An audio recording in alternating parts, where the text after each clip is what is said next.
क्योंकि अगर कोई जैसे जन्म लेता है तो उसको 3 प्रकार के ऋण होते हैं, देव ऋण, पितृ ऋण और ऋषि ऋण। ये 3 ऋण उसके पास होते हैं। तो अगर वो अपने जीवन में इन तीनों ऋणों को परिशोध नहीं किया तो फिर वह इसी संसार से निवृत्त होने का अधिकारी नहीं होता है। तो इसलिए गृहस्थ आश्रम में प्रवेश करते ही, हम विवाह करते ही, ये 3 ऋण उसके पास होते हैं। अब ये 3 ऋणों से मुक्त होने के लिए आपको क्या करना पड़ेगा? क्या करना पड़ेगा? देव ऋणों से मुक्ति होने के लिए आपको हमेशा देव पूजा आदि करना पड़ेगा। मतलब भगवत पूजा, देवंत्र, देवताओं की जो आहुति, यज्ञ, होम इत्यादि, ये सब करना पड़ेगा। इसको करने से आप देवताओं के विषय में उनको आराधना करते हुए उनको जब आहुति देते हैं तो आप देव ऋण से मुक्त होते हैं। क्योंकि ये शरीर जो है देवमय है, और ये मनुष्य शरीर जो होता है ये कोई साधारण शरीर नहीं है। ये तो देवताओं को भी दुर्लभ है। देवता भी चाहते हैं कि हमको मनुष्य शरीर मिले, लेकिन उनको भी नहीं मिलता है। तो ये मनुष्य शरीर इस प्रकार गठित किया गया है और इस प्रकार इसको संस्कारित किया जाता है कि ये देवमय होता है, और हर एक अंग प्रत्यंग में हमारा देवता का निवास है। इसलिए हर अंग प्रत्यंग हमारा सुचारू रूप से चले, इसलिए हम देवताओं का आह्वान करके उनको उसमें न्यास करते हैं, अंग न्यास जिसको कहते हैं। अब उसमें अगर उन देवताओं का आह्वान करके हमने उसको पूजा नहीं किया या उनको किसी प्रकार के आहुति नहीं दिया तो देवता रुष्ट हो जाते हैं, जिसके फलस्वरूप हमारा बहुत सारे विघ्न शुरू हो जाते हैं, होते हैं, मतलब काम हमारा बिगड़ जाता है। वैसे ही ऋषियों ने हमारे जो है उन्हीं के संतान है, उन्हीं की परंपरा में हमारा जीवन हुआ है, इसलिए हम ऋषि संतान कहते हैं।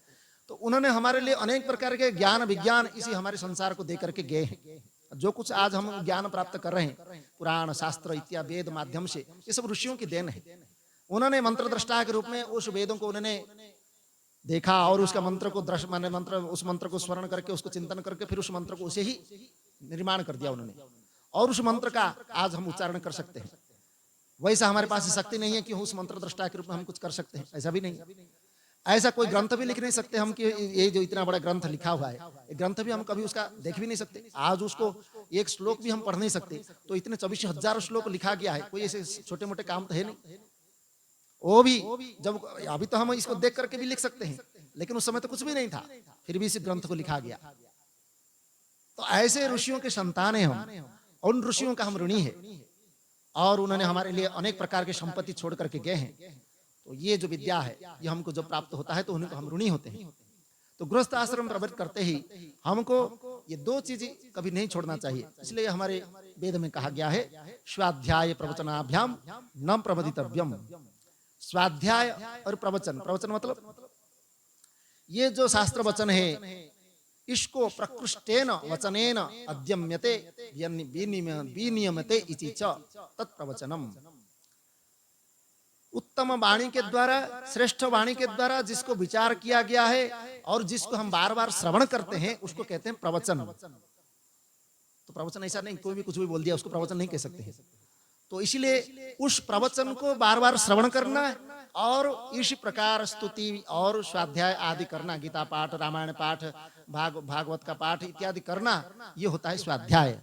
तो ये स्वाध्याय प्रवचन को किए बिना आप ऋषि ऋण से मुक्त नहीं हो सकते। नारायण देव की जय। इसलिए इसका करना ही चाहिए। अंत में पितृऋण आता है। ये पितृऋण जो है आपको गृहस्थ आश्रम में प्रवेश करके ही इसको करना पड़ता है। तो इसमें प्रजापत्य धर्म का पालन करना होता है। तो आप बिना संतान प्राप्त किए आप इस पितृऋण से मुक्त नहीं हो सकते। इसलिए संतान प्राप्ति करना आवश्यक। किंतु संतान प्राप्ति करना इतना ही नहीं, उसमें जो भी हमारा पितृ है, गोत्र के अनुसार, कुल के अनुसार जो भी हमारा पितृ है, उनको फिर तर्पण आदि करना होता है। और तर्पण उद्देश्य से 7 मतलब सप्तपुरुष हमारे तो जो अपने घर में अपने पिता का जो सप्तपुरुष है उसको भी देना पड़ता है, और हमारे माता के जो 7 पुरुष है नाना के घर में उनको भी देना पड़ता है। ऐसे सबका उसमें तर्पण करना होता है। ऐसा नहीं कि हम बस ऐसे ही हो। तो इसलिए जीवन में ये जो 3 ऋण है गृहस्थ आश्रम में प्रवेश करते ही हमको करना ही पड़ेगा, इसको हम छोड़ नहीं सकते। तब वो ऋण से मुक्त होंगे, तब ये संसार मार्ग से मुक्त होकर के हम निवृत्त मार्ग में जा सकते हैं।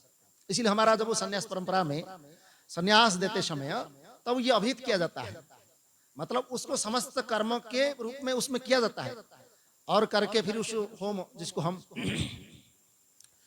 उस होम में उसको सब माने आहुति देते हुए उसको समस्त देवताओं को तृप्त करना होता है, फिर तर्पण किया जाता है, फिर श्राद्ध होता है। श्राद्ध करके सप्त माने समस्त पितरों को पिंडदान दिया जाता है, फिर ही स्वयं में अपना पिंडदान फिर दे करके फिर उसका उस पितृ परंपरा को फिर तोड़ देता है, तब जाकर को सन्यास लेने का अधिकारी होता है। ऐसा नहीं कि कोई भी जाकर के पहन लिया और सन्यासी बन गया, ऐसा नहीं होता है। तो इसलिए जीवन का एक नियम है, विधि है और उसका कारण है, फिर उसके अनुसार हमारे उस रास्ते में गति करना चाहिए, तब जीवन हमारा कल्याणमय होता है। तो इसीलिए कह रहे हैं कि तुमने निर्दयी है, सठ है, ऋषि पितृ ऋणों से मुक्त हुए बिना ही मेरे पुत्रों को उपदेश दे करके तुमने परलोक के कल्याण को नष्ट कर दिया। क्योंकि जो बिना तीनों ऋणों से मुक्त हुए ही माता पिता को छोड़ करके मोक्ष की इच्छा करता हुआ निवृत्ति मार्ग का अनुसरण करता है, वह नरकगामी होना पड़ता है उसको। बोले सच्चिदानंद भगवान की की जय। तो ये